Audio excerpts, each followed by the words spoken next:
C'est à cause de ton nom, ô Éternel, que tu pardonneras mon iniquité, car elle est grande. Quel est l'homme qui craint l'Éternel? L'Éternel lui montre la voie qu'il doit choisir. Seigneur, nous te bénissons et te glorifions, notre Dieu, car s'il y a pardon de péché, c'est à cause, notre Dieu, de ton saint nom, parce que tu veilles, Seigneur, sur ce nom pour ne pas qu'il soit avili. Et c'est pour cela, à cause de ton grand et glorieux nom, tu as permis à ce que ta miséricorde se manifeste dans la vie des hommes et des femmes pour être pardonnés. Et c'est toi, en réalité, qui, notre Dieu, sème ta crainte en nous et qui, Seigneur, nous montre la voie à suivre, la voie que nous devons prendre pour le ciel. Et pour que nous puissions prendre cette voie, tu nous donnes, Seigneur, de connaître ta parole, car c'est elle qui nous dirige. Et c'est à cause de cela, ce matin, nous voulons encore écouter ta parole. Et bien avant cela, nous croyons que tu vas nous donner un temps de louange, un temps d'adoration au nom puissant de Jésus. Voici, mes frères et sœurs, encore ce matin, nous sommes là pour écouter la parole. Et bien avant cette parole, nous allons laisser le Seigneur de préparer notre cœur avec cette louange que nous allons écouter. Et c'est parti. Que Dieu nous bénisse. Jésus est mon ami de tous les jours. Jésus est mon ami de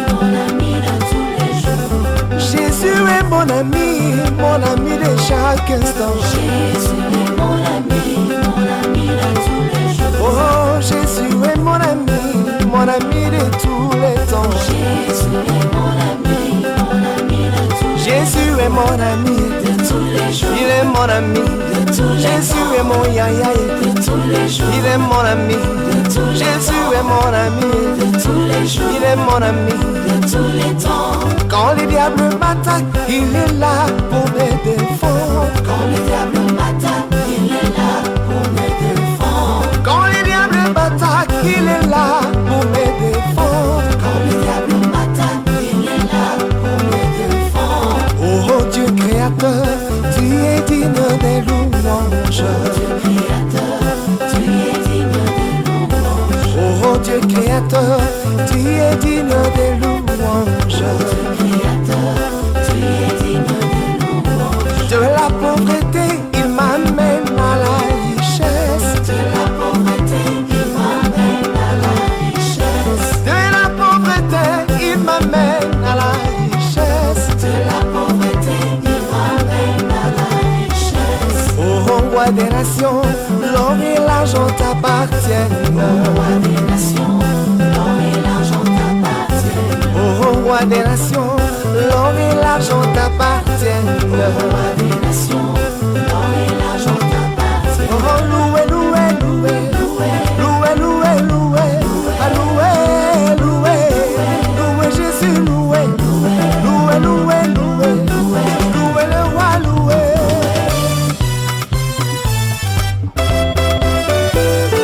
Voici, mes bien-aimés frères et sœurs, le temps est venu pour écouter la parole et je demande vraiment à chacun d'être disponible et vraiment d'offrir son cœur à Dieu et que notre entendement soit ouvert à cette parole que nous allons recevoir ce matin. Alors, je vais inviter chacun d'entre nous rapidement à prendre sa Bible et nous allons partir dans le livre d'Ecclésiaste, chapitre 2. Et aujourd'hui, nous allons lire du verset 22 au verset 24. Et la première lecture se fera dans la version Louis II. Il est écrit: que revienne-t-il en effet à l'homme de tout son travail et de la préoccupation de son cœur, objet de ses fatigues sous le soleil? Tous ses jours ne sont que douleur et son partage n'est qu'un chagrin. chagrin. Même la nuit, son cœur ne repose pas. C'est encore là une vanité. Il n'y a de bonheur pour l'homme qu'à manger et à boire et à faire jouir son âme du bien-être au milieu de son travail. Mais j'ai vu que cela aussi vient de la main de Dieu. Voici ce que Louis II nous dit. Nous allons rapidement porter nos regards sur le français courant pour lire le même passage, c'est-à-dire Ecclésiaste chapitre 2 à partir du verset 22 au verset 24. Il est écrit: dans ces conditions, quel intérêt les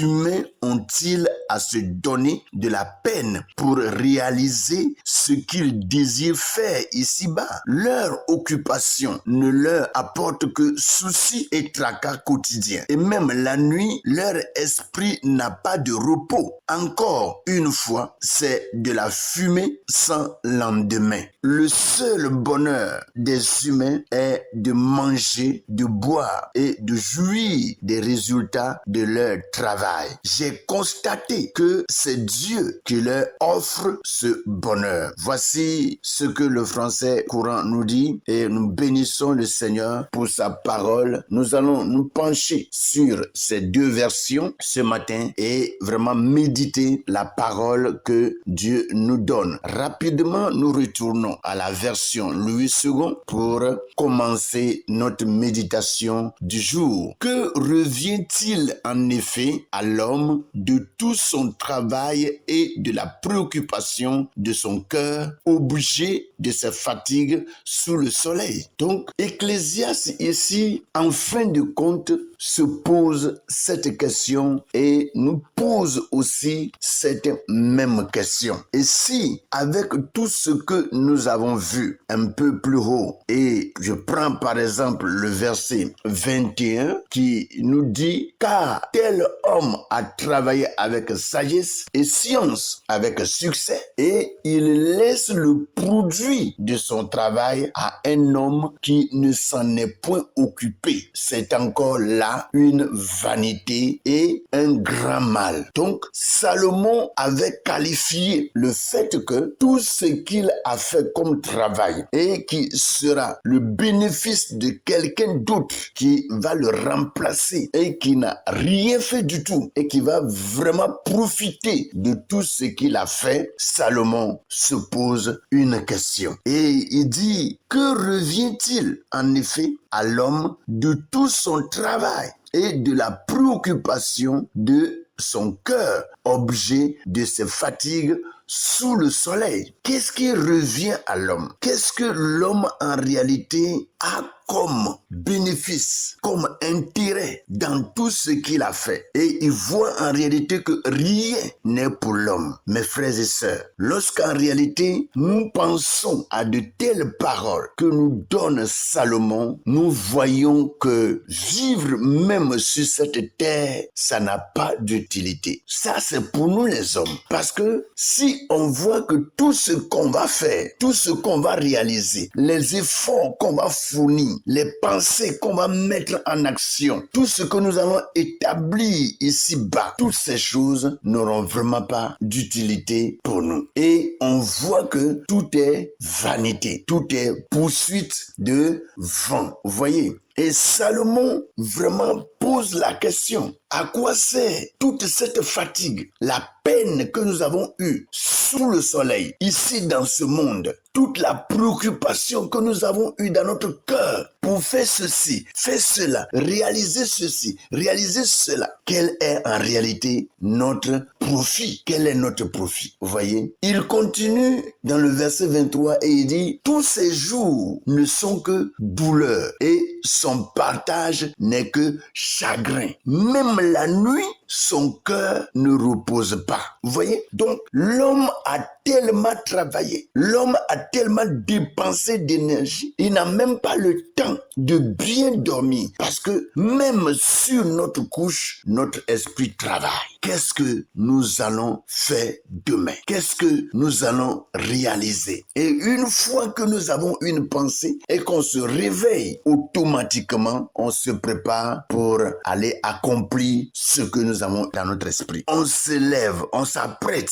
pour aller accomplir ce que nous avons eu dans notre esprit. Vous voyez? Donc, notre esprit aussi travaillait. Notre pensée travaillait. Il n'y a pas de repos pour notre cerveau. Et on fait toutes ces choses et en réalité, on ne voit rien. Salomon, ayant réfléchi à toutes ces choses, il dit, c'est encore là une vanité. C'est encore là la fumée qui s'en va, comme le français courant est en train de nous le dire. Il dit, leur occupation ne leur apporte que soucis et tracas quotidiens. Et même la nuit, leur esprit n'a pas de repos.